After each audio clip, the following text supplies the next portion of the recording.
This is Alex, Rhonda, Eddie, Dylan, and Chandler.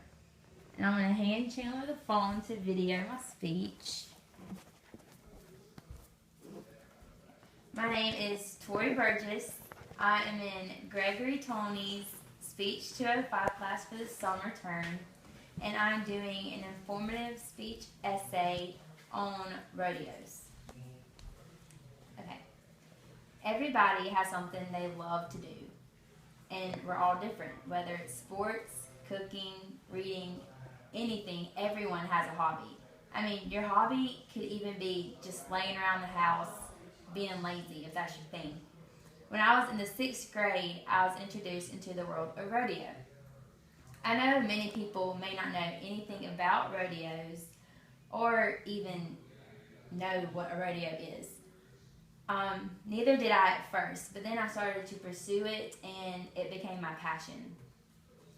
Like many other sports, you have to practice, and just keep on practicing. Rodeo, on the other hand, you don't just practice. You have to make it your life, really like any other sport.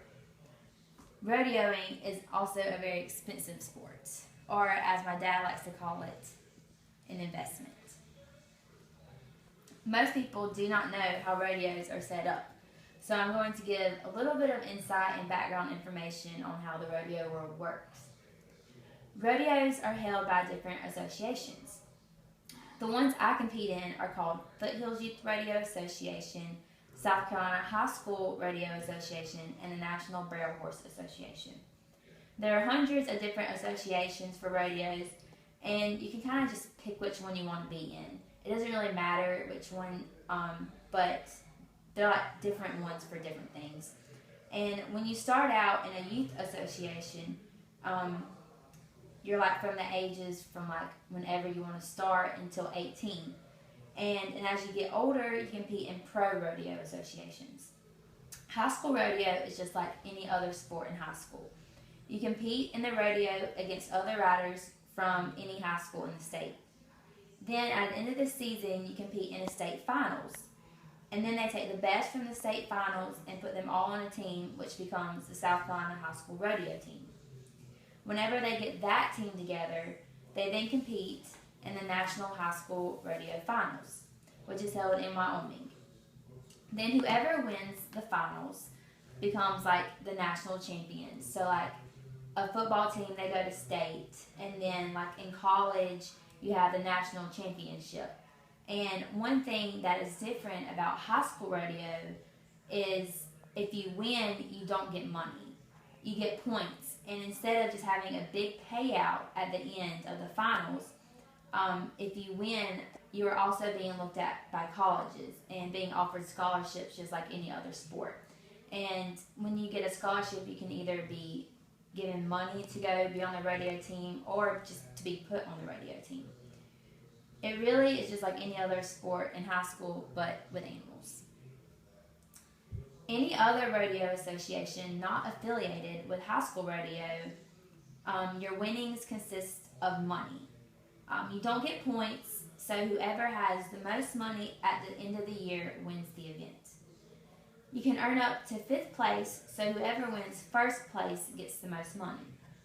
Some people may make this career and become a pro.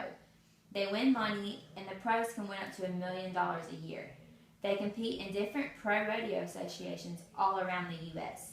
And at the end of the year in December, in Las Vegas, they hold the National Finals Rodeo, which I have also been to. It is such a big deal that they play it on ESPN, and it consists of 10 rounds. And 10 rounds are equal to 10 rodeos, so it lasts for 10 nights.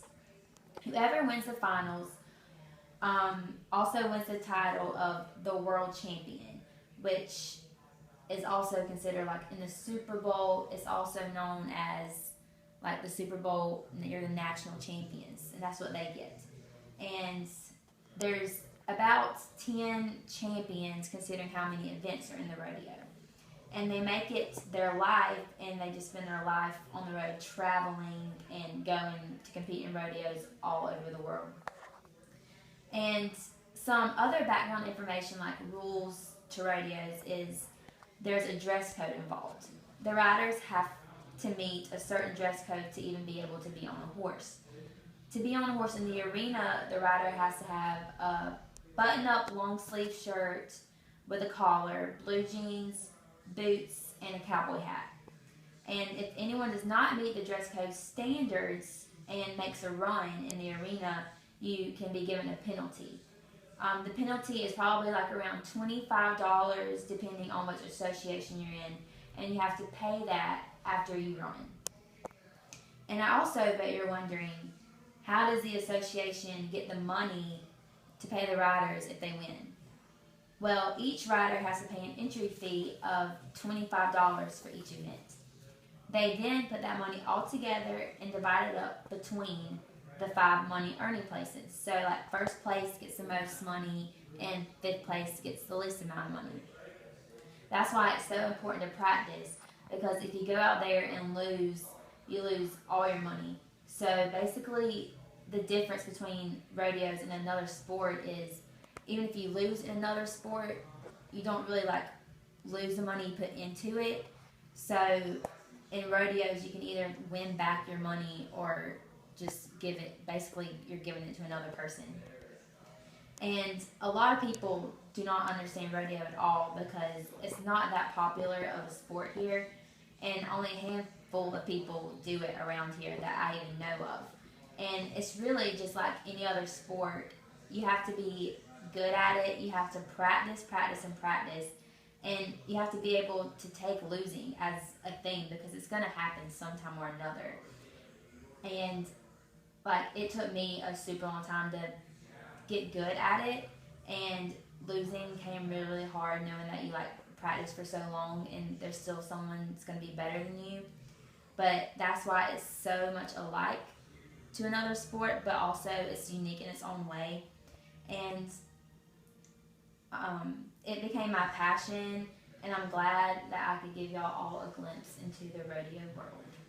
And that is my speech for the informative speech topic on rodeos.